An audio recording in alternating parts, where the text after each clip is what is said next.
Ayan, nagluto ho ako ng kusidong tilapia. Yung ganito po, fillet. Ito po ay piprituhin ko para kainan. Ayan. Hiniwa-hiwa ko lang ho yung fillet. Ayan. Ganyan, hiniwa-hiwa ko lang siya. Ayan po yung aking kusido. Ito po ay parang patola dito sa Israel. Ayan na lang ang aking ilalagay.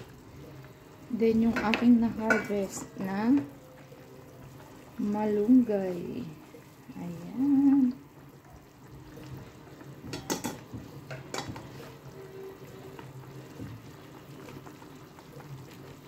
Sarap ng aking lunch.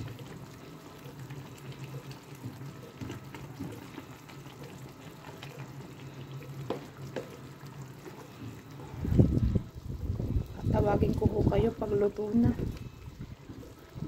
Sarap po maghigop ng sabaw.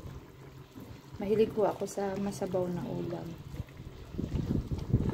Ayan. Ayun lamang. Maya-maya luto na yan.